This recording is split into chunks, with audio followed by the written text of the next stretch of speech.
Welcome back to the Deep Dive. Today, we are opening a file that's, well, it's thick with dust, drama, and some very, very questionable decision-making. We are stepping into a time machine and setting the dial for the late 19th century. Historians often call this era the high noon of the British Raj. It's a very evocative title, isn't it? High noon. It implies that the sun is at its absolute peak, the shadows are at their shortest, and the heat is unbearable. And that heat is exactly what we are going to track today. We aren't just looking at a list of dates and treaties. We are looking at the psychology of the empire through the lens of three specific men who sat on the throne, or rather, the viceroyal chair. Right, we're talking about Lord Lytton, Lord Ripon, and Lord Curzon. Three men who could not be more different from one another. Not at all. You have the arrogant imperialist, the liberal experiment, and the technocratic autocrat. If you want to understand why the Indian independence movement exploded the way it did in the 20th century, you cannot start with Gandhi. You have to start here. You have to understand the pressure cooker these three men built. Precisely. Before we get into the psychology of these viceroys and the massive impact they had on India, we have a very important mission statement for this specific deep dive. This isn't just history for the sake of a good story, though it is a great story. It's a great story. This is a full, comprehensive summary focused specifically for UPSC preparation. That's right. This deep dive is brought to you by the Simplified UPSC by PPP YouTube channel. If you are in the trenches of civil services preparation, you know that finding clear, high-yield content that connects the dots is, it's half the battle. It really is. So we have a humble request for all of you listening right now. Please pause for a second if you need to. Go over to YouTube and subscribe to the Simplified UPSC by PTP channel. It helps them immensely to keep creating this kind of focused educational content. And honestly, high-quality research and production, it requires resources. So if you are capable and if you find value in what we're doing here, please consider supporting them on Patreon. It is the fuel that keeps this engine running. A massive, massive shout out to all the current supporters. You guys are the reason we can go this deep into the archives. Your support really does make this happen. It truly does. And hey, engagement matters, so please like the video or audio and share your valuable comments. We do read them. We absolutely do. Yeah. Also, a quick resource alert before we begin. You don't have to scramble to take notes while you listen. No, please don't. Free notes with practice PYQs, that's previous year questions, are available on the public Telegram channel. And how do they join? You can just DM on the public channel to join. It's that simple. And for the power users out there, those who want the gold standard, there is a private Telegram library. Yeah, and this is a game changer. It gives you access to all videos in the series at once, plus premium organized notes, extra PYQs, and model mains answers. It's a treasure trove for serious aspirants. Okay, housekeeping done. Let's open the books. We are using the Tamil Nadu Board Class 12 History Textbook, Chapter 12, as our skeleton, but we are going to put a lot of meat on those bones. Let's set the scene. The year is 1858. The dust has just settled on the Great Revolt, or the First War of Independence. The British have won, militarily speaking, but they are shaken to their core. They realize that the old way of doing business is over. Completely over. When you say old way, you mean the East India Company. Right. That corporate entity that somehow almost accidentally conquered a subcontinent. Exactly. The British Parliament essentially fires the company. They look at the mess of 1857 and realize you cannot have a for-profit corporation running a country of hundreds of millions. It's just not tenable. So we get the Government of India Act of 1858. This is the watershed moment. It is the moment. The power transfers directly from the company to the British Crown. Queen Victoria effectively becomes the Empress of India. And with that shift in ownership comes a shift in branding. The top guy isn't just a governor general anymore. He gets a fancy new title, Viceroy. Viceroy. It literally means in place of the king, or in this case, the queen. And it's a crucial distinction. The governor general was an administrator for a business, ultimately. The CEO of India Incorporated. You could say that. But the viceroy is the direct representative of the monarch. He is a diplomat, a figurehead, and a ruler all rolled into one. The symbolism is hugely important. And the first man to wear this hat was Lord Canning. Lord Canning. And for our UPSC listeners, that's a classic PYQ right there. Who is the first viceroy of India? It's Canning. Right. And he's the one who had to read out the big announcement. Yes, the Queen's Proclamation, November 1st, 1858. Picture the scene. A grand durbar at Allahabad. Canning stands up and reads a document that many historians at the time called the Magna Carta of Indian Liberties. Magna Carta is a heavy phrase. What did this document actually promise? Why was it seen as such a big deal? Well, it was a massive damage control document. It was designed to soothe the nerves of an entire subcontinent after the trauma of 1857. It promised three big things to try and pacify the Indians. Okay, what were they? First, religious non-interference. The British finally realized that messing with people's religious beliefs was a very bad idea. So no more trying to convert people or interfere with their customs. A lesson learned the hard way. Very hard. Second, respect for the Indian princes. No more annexing their kingdoms arbitrarily using things like the doctrine of lapse. Their rights and dignities were to be respected. So placate the religious leaders and placate the aristocracy. Exactly. But the third promise, and this is the one we need to focus on for the rest of our discussion, it promised that Indians would be admitted to offices of the government based on their education, merit, and ability. Regardless of race or creed. Regardless of race or creed. That is a massive check to write in 1858. It's a revolutionary statement for that time, but as we'll see, it was a check they had no intention of cashing. That's the tragedy of it. The story of the next 60 years is essentially the story of the British trying to bounce that check. The proclamation promised equality, but the entire machinery of the Raj was designed to prevent it. And that brings us to our first main character. If the Queen promised equality, this man, well, he didn't seem to get the memo. Enter Lord Lytton. He takes over in 1876. Lytton is a fascinating psychological study. He wasn't a soldier. He wasn't a career bureaucrat from the India Office. He was a man of letters, a poet, a novelist, a diplomat. Appointed by Benjamin Disraeli, the British Prime Minister who was a conservative. Right. And Disraeli himself was a very flamboyant, romantic imperialist. He saw the empire as this grand theatrical project, and he chose Lytton as his director for the Indian stage. A poet in power. You would think an artist might have more empathy, more sensitivity to the human condition. You would think. But Lytton was a romantic imperialist. He was in love with the idea of India, the exoticism, the pageantry, the history of ancient kings. He wasn't particularly interested in the reality of Indians. Especially the poor ones. Especially the poor ones. And unfortunately for India, the reality when he arrived was horrific, just absolutely catastrophic. We are talking about the famine of 1876-78. The Great Famine. It was a catastrophe of biblical proportions. The monsoons failed for 2 consecutive years. We're talking about Madras, Mysore, Hyderabad, Bombay, central India. The entire breadbasket of the Deccan was just, well, it was dust. The numbers in our source material are staggering. 5 million lives lost. 5 million. And that's a conservative estimate. Just try to visualize that. That's the entire population of a medium-sized European country at the time, completely wiped out by hunger and the diseases that followed, like cholera and fever. And this is where the High Noon title gets very dark. Because while this humanitarian crisis is unfolding, where is Lord Lytton? Is he touring the relief camps? Is he organizing food convoys? You would hope so, but no. He's in Delhi, throwing the biggest, most expensive party the subcontinent had ever seen. He's organizing the Grand Delhi Durbar of 1877. It is the ultimate example of imperial cognitive dissonance. I mean, it's just mind-boggling. The purpose of the Durbar was to proclaim Queen Victoria as Kaisari Hind, the Empress of India. And Lytton wanted to project power and splendor. Utterly. So you had this surreal split-screen reality. On one side of the country, you have millions of people who are literally skeletons dying by the roadside. On the other side, in Delhi, you have silver howdahs, silk pavilions, elephants draped in jewels, and champagne flows like water. The cost was astronomical. This feels like a Nero fiddling while Rome burns moment. It's worse. It's like Nero wasn't just fiddling, he was composing a symphony about how great Rome was while it burned. But why? Was he just cruel? Or was there a twisted logic to it? There was a logic, a deeply twisted imperial logic. Lytton believed that to rule the Orientals, as they called them, you had to dazzle them. You had to show them that the British Empire was rich, invincible, and glorious. So he thought the Durbar would awe the subjects into loyalty. He genuinely believed that. He thought the Indian princes and commoners would see this spectacle and be so impressed that they would forget their empty bellies. Instead, it did the exact opposite. It bred a deep, simmering hatred. Absolutely. The educated Indians, the nascent nationalist press, they looked at the sheer waste of money while their countrymen starved, and they never, ever forgave the British for it. It became a symbol of everything that was wrong with the Raj. And his actual policy on the famine wasn't much better than his social calendar, was it? No.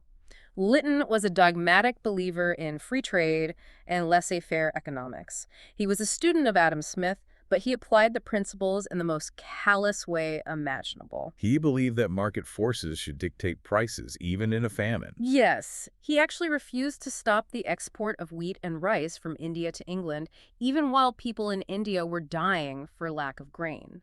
His officials argued that interfering with trade would be worse in the long run. That is maddening. Let the market decide, he says, while the market is shipping food away from starving people to those who can pay more. It was a brutal application of theory over human lives.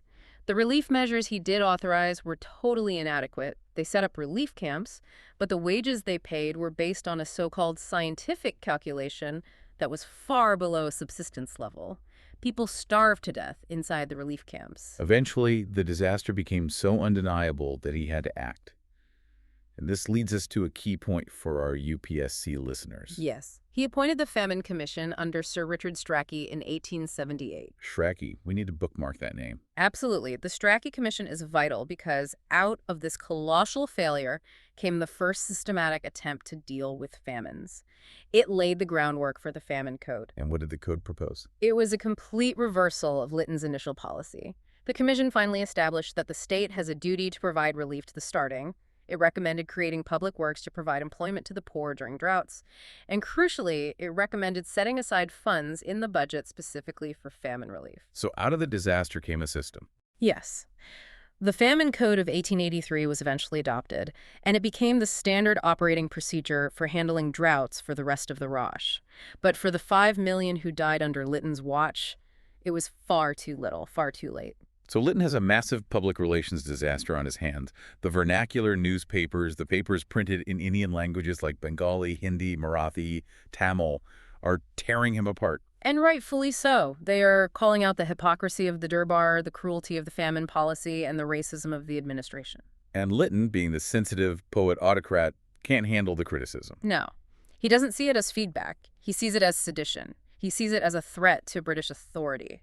So in 1878, he passes the infamous Vernacular Press Act. They called it the Gagging Act. Appropriately so. This act is a masterclass in discrimination. It's a classic UPSC topic for a reason. It specifically targeted newspapers printed in Indian languages. It didn't apply to the English language press.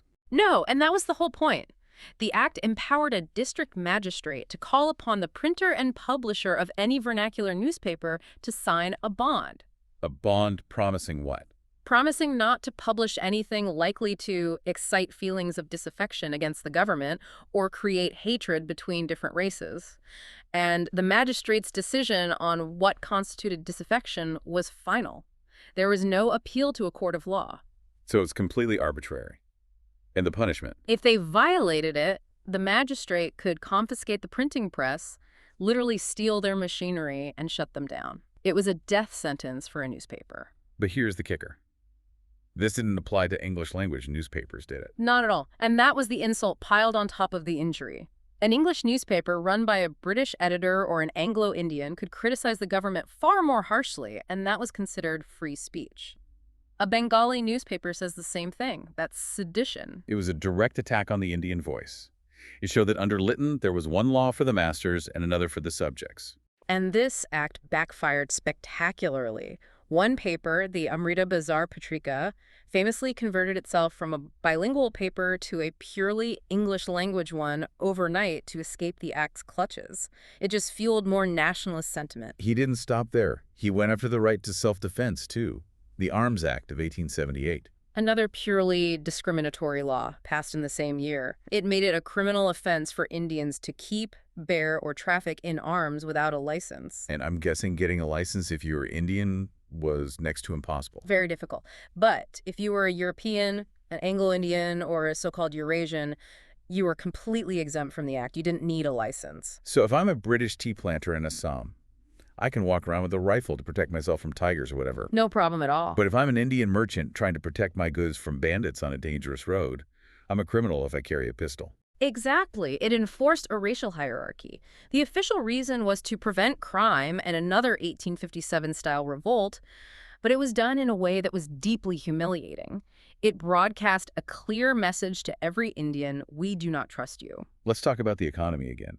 We mentioned Lytton's love for free trade during the famine, But he pushed this in other areas, too. He did. He was a champion of British industrial interests. He abolished import duties on 29 articles. The most significant impact was on the textile industry. Manchester and Lancashire. The powerful textile lobby back in Britain. By removing duties, he allowed cheap machine-made cloth to flood the Indian market. Which undercuts the local India weavers who were making cloth by hand. It decimated them. It's important to understand that economic policy in this era was dictated by the interests of British manufacturers, not the Indian economy. Lytton was practically an agent for the Lancashire textile lobby. He also continued the work of Lord Mayo in financial decentralization. Yes, to be fair, that was one of his more administrative, less controversial moves. He gave more financial control to the provinces to manage their own revenues and expenditures in certain areas. It was about administrative efficiency, but even that was in the service of better imperial control. And then there was the salt tax. The salt tax. He introduced a uniform salt tax throughout British India. Salt, the most basic necessity of life, something even the poorest person needs to survive, became a major source of revenue for the Raj. Which is something Gandhi would famously pick up on 50 years later. It seems Lytton was busy laying the groundwork for every grievance the freedom movement would later champion. He was remarkably efficient at making people angry. He also tried to manage the Indian problem in the civil service. We have to talk about the statutory civil service. This sounds like a good thing on paper, a service for Indians. It sounds like it, but it was a trap. Remember the Queen's Proclamation? Admitted freely and impartially? Well, the British didn't actually want Indians in the elite ICS, the Indian Civil Service, the steel frame of the empire. They made it impossible to get in. Pretty much. They made the exams incredibly hard for Indians to access. You had to go to London to take them. The syllabus was full of Greek and Latin, and they kept lowering the maximum age limit for entry. Lytton lowered it from 21 to 19. 19. So you have to be a teenager from a family wealthy enough to send you to London, and you have to have mastered a classical European education just to have a shot. Exactly. It was designed to keep Indians out. Lytton knew this system was unfair and was causing resentment. But instead of fixing it by, say, holding the exam in India, he proposed the Statutory Civil Service in 1878. A separate track. A separate service where 1/6 of the covenanted posts would be filled by Indians. Yeah. But they weren't selected by open competition. They were nominated by the local governments. It was mostly for the sons of loyal aristocrats and princes. A separate but equal kind of thing. More like separate and definitely subordinate. The members of the statutory service had lower status and lower pay than the real ICS officers. It was a way to give patronage jobs to the elite Indians to keep them loyal, without giving them any real power. So it was a token gesture. A token gesture that was widely criticized by the educated middle class, who wanted a fair shot through open competition. The whole scheme was a failure and was eventually abolished, but it showed his mindset. Lytton's tenure ends in a blaze of, well, not glory, disaster. The Second Afghan War. It's almost a rule of history. Do not invade Afghanistan. But the British in the 19th century were obsessed with the Great Game. The rivalry with Russia. Exactly. They were paranoid about the Russian bogey, the fear that Russia was expanding into Central Asia and would attack India through Afghanistan. Lytton was sent with strict instructions from Disraeli to follow a forward policy. Forward policy basically means go out and get them before they get us. Right. It was an aggressive, preemptive policy. He wanted to force the Emir of Afghanistan, Sher Ali, to accept a British resident, basically a British envoy, in his capital, Kabul. The Emir refused, seeing it as a threat to his independence. And that was the pretext for war. Yes. War broke out in 1878. Let me guess. It started well and ended badly. That is the classic script for invasions of Afghanistan. The British troops, with their superior technology, marched in. They captured territory, and Sher Ali fled. His son, Yaqub Khan, was forced to sign the Treaty of Gandamak. And what did that treaty do? Yaqub Khan agreed to cede some border territories and, crucially, to accept a permanent British resident in Kabul. Lytton thought mission accomplished. He had secured the frontier. He put a British resident, Sir Louis Cavagnari, in Kabul. But history repeats itself in Afghanistan. It always does. In September 1879, just a few months later, rebellious Afghan troops rose up and slaughtered Cavagnari and his entire staff. The residency was burned to the ground. It was a replay of the disaster of the First Afghan War 40 years earlier. So the British were dragged back into a bloody, expensive occupation. A brutal guerrilla war that drained the Indian treasury. The war was hugely unpopular back in Britain and in India. And that was the final nail in Lytton's coffin. Yes. The government in London changed, Disraeli's Conservatives lost the election, and the Liberals under William Gladstone came to power. Gladstone was a fierce critic of Lytton's jingoism. Lytton, realizing his time was up and his policies had been a catastrophic failure, resigned in 1880. And now the pendulum swings. If Lytton was the darkness, the next man was, for many, a ray of light. Enter Lord Ripon. Ripon is a unicorn in colonial history. He is arguably the only viceroy who is genuinely loved by the Indian populace. When he left India, the streets were lined with people cheering for him. They called him Ripon the Good. That is a stark contrast to Lytton the repressor. It is. Ripon was a true liberal of his time. He was a devout Catholic, which made him an outsider in the British establishment, and he had a genuine belief in democracy and liberty. Gladstone sent him with a specific mandate: reverse Lytton's mistakes and heal the wounds. He wanted to show that the British Empire could be benevolent. Or at least less malevolent. So he starts cleaning up the mess immediately. First things first, he makes peace with Afghanistan. He drops the demand for a resident in Kabul, effectively ending the forward policy. Then he looks at the press. In 1882, he repeals Lytton's Vernacular Press Act. Just like that. Just like that. The gagging act was gone. The Indian newspapers could breathe again. It was a huge symbolic gesture that the dark days of Lytton were over. He also did something else very symbolic. The rendition of Mysore. Yes, in 1881. What does rendition mean in this context? It means giving it back. Yeah. Mysore had been under direct British administration since the 1830s due to alleged misrule. Ripon restored the state to the old Hindu ruling family, the Wodeyars. It showed that the British weren't just land-hungry conquerors anymore. They could honor treaties and restore rights. But his biggest legacy, the thing he is really known for in the textbooks, and the thing every UPSC aspirant needs to memorize, is local self-government. Yes. The Resolution of 1882. If you get a question asking, what is the Magna Carta of local democracy in India? The answer is Ripon's resolution. I want to unpack this. Why was this so revolutionary? We have local councils and municipalities today. It seems standard. In 1882, it was radical. You have to understand the mindset of the British bureaucracy, the ICS. They were called the Heaven-born. They believed that they, and only they, knew what was best for India. They saw Indians as children who were incapable of ruling themselves. The white man's burden. The epitome of it. They hated Ripon's idea. They thought, we are the experts, we should run everything from the top down. Ripon disagreed. He had a completely different philosophy. So it wasn't about administrative efficiency. No, and Ripon was incredibly honest about that. He famously said that he was prepared for the administration to become less efficient, at least initially. The goal was not efficiency. The goal was political education. He wanted to use local administration as a school for democracy. Exactly. He believed that the only way for Indians to learn how to govern themselves was by actually doing it, by making mistakes, by learning from them. He wanted to train them for self-rule. So how did he structure it? What did the resolution actually do? He reorganized the municipal committees in towns and created local boards in rural areas at the taluk and district levels. But here is the key, the revolutionary part. He insisted that the majority of members on these boards should be non-officials. Meaning private citizens, not government employees like the district collector or the tehsildar. Precisely, and crucially, he wanted them to be elected wherever possible. He also said that chairman of the body should be a non-official so that the district collector didn't just sit there and dictate everything. He was basically trying to break the monopoly of the district collector and give real power, or at least a real say, to the people. He was. He gave them control over things like sanitation, drainage, water supply, and primary education. And he gave them their own financial resources to manage. He was planting the seeds of the Panchayat Raj system. He effectively trained the generation of Indians who would later lead the Indian National Congress. Ripon was also active in education reform. We mentioned the Hunter Commission. Right. 1882 again. A busy year for him. He appointed a commission under Sir William Hunter. He tasked them with looking at the state of education since the Woods Dispatch of 1854. And what did Hunter find? The commission found that while higher education universities was growing, Primary education for the masses had been seriously neglected.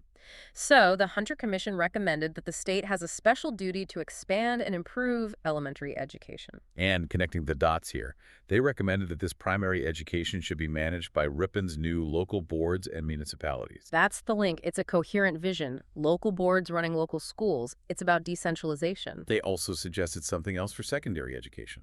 Yes, bifurcating it, creating two tracks. One track for literary education, the traditional path leading to university, and another separate track for vocational and commercial training. It was a very forward-thinking idea, trying to create a skilled workforce. The result of the Commission's report was a boom in the number of educational institutions across India. It's a coherent vision. Decentralize power, educate the masses. He even tried to protect the workers. The first Factory Act of 1881. This is the very beginning of labor laws in India. The Industrial Revolution had arrived in cities like Bombay and Calcutta. Textile mills were springing up. But the conditions were Dickensian. Children were working in these factories. Kids, literal toddlers, were working 12, 16 hours a day in dangerous, unventilated mills. There were no safety regulations, no limits on hours. Ripon stepped in. He did. He introduced the Factory Act of 1881. It was very modest by today's standards, but it was a start. It banned the employment of children under the age of 7. 7 years old. Imagine that being the bar. Okay, you're 7. Time to go to work. It sounds horrific to us, but back then it was progress. It also limited working hours for children between 7 and 12 to 9 hours a day, and it mandated the fencing of dangerous machinery. So it established the principle that the state has a duty to protect workers from exploitation. Exactly. It was a small step, but a crucial one. So Ripon is checking all the boxes. Okay. Press, freedom, democracy, education, labor rights. He's living up to his nickname, Ripon the Good. But then he hits a wall, a big one. The Ilbert Bill controversy. This is the climax of the Ripon era. This is where the mask of the Raj slipped and the ugly, snarling face of racism was revealed for everyone to see. What was the issue? It seems so technical on the surface. It was about racial equality in the judiciary. At that time, in the Mofassal, the districts, an Indian judge in the Sessions Court, even if he was a senior ICS officer, Oxford-educated and brilliant, could not preside over a case involving a European defendant. So if a British tea planter beat his Indian servant to death, he could not be judged by an Indian magistrate. No. He had to be sent to a European judge. This privilege did not apply in the presidency towns of Calcutta, Bombay, and Madras, but it did everywhere else. And European judges were notorious for letting their countrymen off with a slap on the wrist. Infamously so. There was a clear dual system of justice. Ripon wanted to fix this. His law member, Sir Courtney P. Ilbert, introduced a bill in 1883 to abolish this judicial disqualification based on race. Simple, fair, logical. It's just an extension of the Queen's Proclamation, really. You would think so, but the European community in India went absolutely berserk. The White Mutiny. That's what they called it. The British tea planters, the merchants, the civil servants, their wives, they organized a ferocious, coordinated protest. They formed a defense association. They raised over 150,000 rupees to fight the bill. And the press. The Anglo-Indian press abused Ripon in the most vile, racist terms.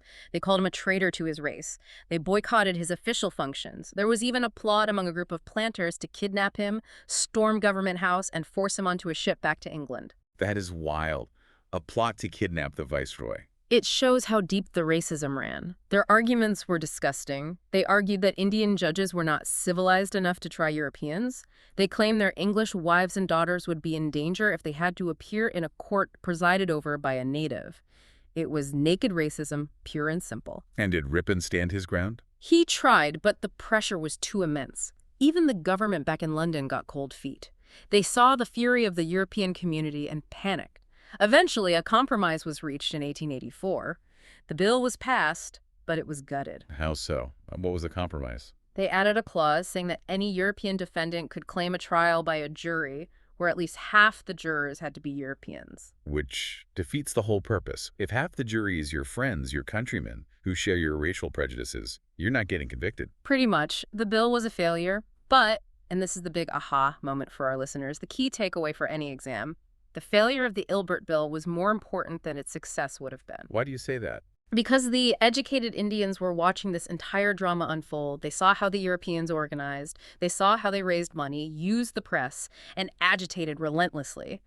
And they saw that the British government, The mighty Raj caved into this pressure. They learned a lesson in political agitation from their own rulers. The most valuable lesson. Indians realized, we need to do that. If we want rights, we can't just write polite petitions. We have to organize. We have to agitate. We have to be united. And sure enough, the very next year, 1885, the Indian National Congress is founded. It's a direct cause and effect. The Ilbert Bill controversy was the catalyst for organized all-India nationalism. Ripon left India a heartbroken man, but the Indian people lined the straits to cheer him as he went to the ship. He was a hero to them, not because he succeeded in everything, but because he tried, and in his failure, he taught them how to fight. So we've had Lytton the Repressor, Ripon the Good. Now we jump forward about 15 years to 1899. Enter our third viceroy, Lord Curzon. Curzon. If Lytton was a villain and Ripon was a hero, Curzon is a force of nature. He was efficient, incredibly hardworking, highly intelligent, and completely, utterly arrogant. He sounds like a modern technocrat. Data over democracy. That's a perfect description. He had traveled extensively through Asia before becoming viceroy and considered himself the foremost expert on all things Oriental. He believed in the civilizing mission of the British. He didn't think Indians were fit to rule themselves. Not now, maybe not ever. He was openly contemptuous of the Indian National Congress. Utterly. He famously wrote that the Congress was tottering to its fall and that one of his great ambitions while in India was to assist it to a peaceful demise. Charming. He was an imperialist to the core, in the mold of a Dalhousie or a Wellesley. His watchword was efficiency. He looked at every single department of the administration of India and said, this is messy, this is inefficient, I'm going to fix it. But efficiency often comes at the cost of liberty. Let's look at his reforms, because he was incredibly busy. He overhauled everything. He touched almost every department. Let's start with the police. He appointed the Police Commission in 1902 under Sir Andrew Fraser. Fraser, another name for the notes. This commission was critical. It found the police force to be inefficient and corrupt. It recommended higher salaries and better training. It suggested the creation of a provincial police service. But most importantly, it established the CID, the Criminal Investigation Department, at both the central and provincial levels. So he modernized the police force to be a more effective tool of surveillance and control. Precisely, a more efficient tool of the state. Then he went after the universities with the Universities Act of 1904. We talked about the Hunter Commission expanding education under Ripon. Curzon wanted to control it. Yes, he felt that the universities, Calcutta, Bombay, Madras, had become too independent. In his eyes, they were factories for producing political revolutionaries, babus, who would then agitate against the government. He also claimed academic standards were dropping. So he appointed another commission. The Universities Commission in 1902. And based on its recommendations, he passed the Act of 1904. It tightened government control over the universities in every way. It reduced the number of elected fellows in the Senate and increased the number of nominated pro-government ones. It made it harder for private colleges to get affiliation. Yes. And it gave the government veto power over the university's regulations. So under the guise of raising standards, he was actually curbing the autonomy of the universities and trying to stamp out the nationalist sentiment that was flourishing within them. He did the same thing in Calcutta, didn't he? He did. The Calcutta Corporation Act of 1899. Ripon had given the Calcutta Corporation, the city's municipal body, to the elected Indian representatives. Curzon reversed it. He reduced the number of elected Indian members from 50 to 25 and increased the official British members. He basically said, you guys can't run your own city, let the adults handle it. He openly said that he wanted to give the English mercantile community more power. It was a direct attack on Ripon's legacy of local self-government. It was about taking power away from Indians and concentrating it back in British hands. Did he do anything positive? Or was it all just about tightening control? Well, there's one legacy that even his most ardent critics appreciate.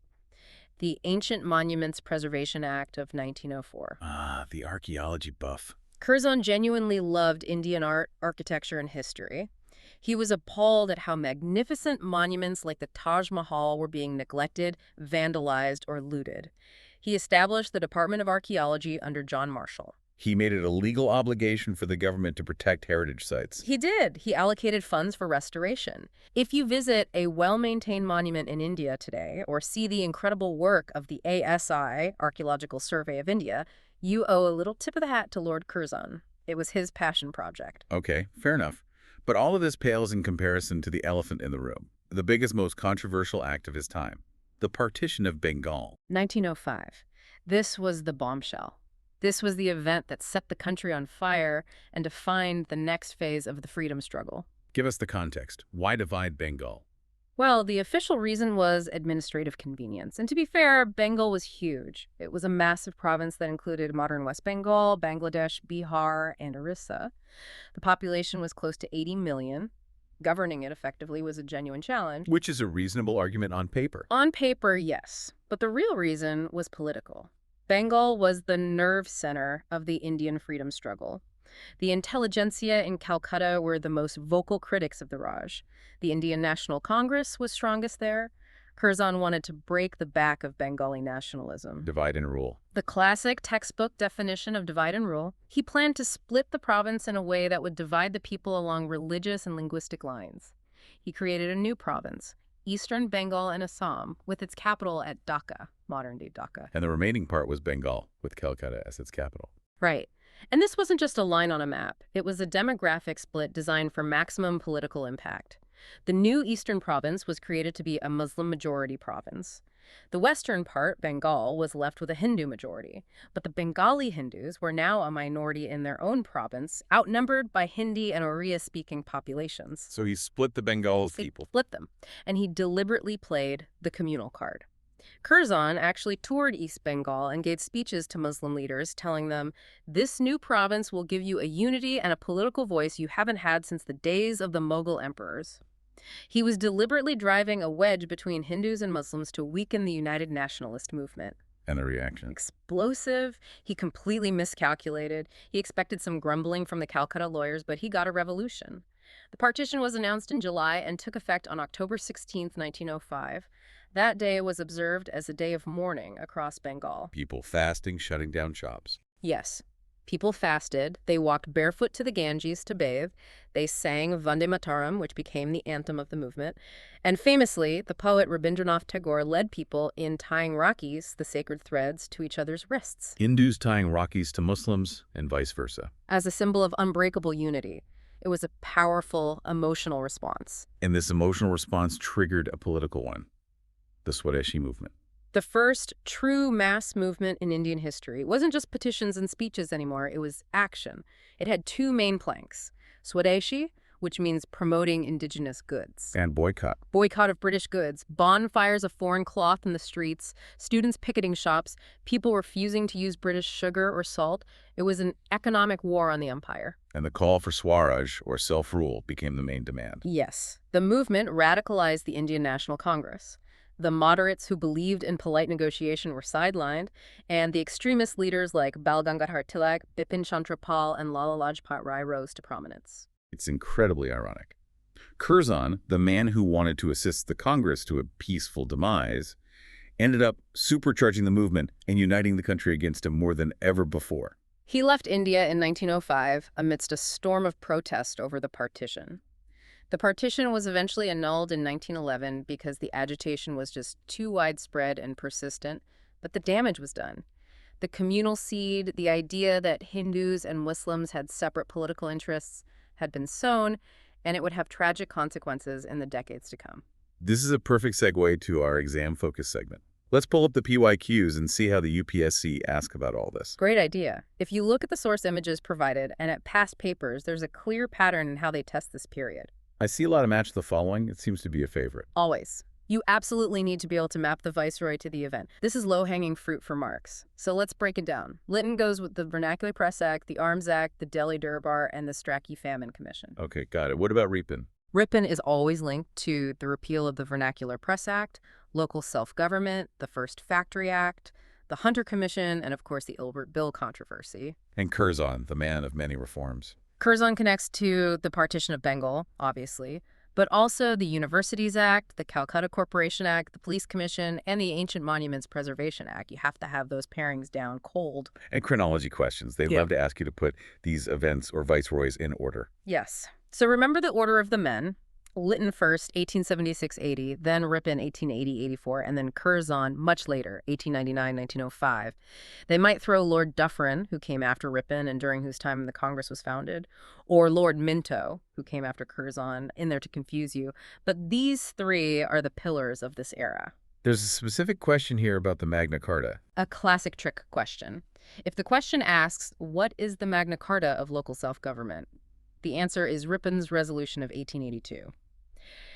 Don't confuse it with Wood's Dispatch, which is the Magna Carta of English education in India, or the Queen's Proclamation of 1858, which was called the Magna Carta of Indian Liberties. Good distinction. They test the specifics. What about the Ilbert Bill? They often ask what the controversy was about. The answer is usually phrased as removal of racial discrimination in the judiciary, or the power of Indian judges to try Europeans, and always connect its failure to the rise of the Indian National Congress in 1885. It's a direct cause and effect relationship. And for Curzon, besides the partition. Look out for the Ancient Monuments Act. It's a niche point, but it appears sometimes as an odd one out question because it's his one largely positive legacy. Also, the Police Commission, 1902, under Sir Andrew Fraser. That commission established the CID. That's a key Curzon reform they can ask about. And the Famine Commission under Lytton. One last name check. Strachey Commission. Sir Richard Strachey. Remember that name? It led to the Famine Code, in contrast to Lytton's disastrous initial response. This is gold. Let's zoom out for our conclusion. We have three incredibly distinct styles of governance here. Think of it as a three-act drama, a tragedy in many ways. Lord Lytton, the arrogance of power. His rule is defined by repression, overt racial superiority, and prioritizing imperial pageantry over Indian lives. He turned up the heat and created immense pressure in the system. Act 2, Lord Ripon, the conscience of liberalism. He tried to be fair. He tried to release the pressure valve. He planted the seeds of democracy and local government. He showed what the empire could have been, perhaps, but also revealed its fundamental limitations because the system itself, the white bureaucracy, fought him back. And Act 3, Lord Curzon, the technocratic imperialist. Efficiency above all else. He modernized the administration, built railways, reformed the police, but he had zero empathy for the political aspirations of Indians. He treated India like a vast farm to be managed, not a nation of people with a soul. And his most efficient move, the Partition of Bengal, was the spark that eventually burned the house down. Exactly. Lytton angered the intellectuals with his acts. Ripon gave those same intellectuals hope, and more importantly, the tools and the lesson of organization. And then Curzon provoked them into mass action. Together, they unintentionally built the Indian freedom movement step by step. It's a powerful and interconnected narrative. Before we wrap up, I want to leave you, our listener, with a provocative thought. A what-if scenario. Exactly. What if Ripon's vision had won out? What if his experiment in local self-government had been fully embraced and expanded by his successors instead of being curtailed? What if the Ilbert Bill had passed smoothly and racial equality before the law had become a reality in the 1880s? Would the demand for Purna Swaraj, complete independence, have evolved differently? Would we have seen a slower, more peaceful transition to a dominion status within the Commonwealth, something like Canada or Australia? Or was the clash inevitable? Was colonialism, by its very nature, incapable of being good? Ripon tried to be a good colonizer, but the system itself rejected him. It suggests that the problem wasn't the man on the viceregal throne, but the throne itself. Something to chew on. Was the nature of colonialism itself the problem, regardless of the individual in charge? A deep thought to end our deep dive. Indeed. All right, that brings us to the end. A huge reminder from Simplified UPSC by PPP.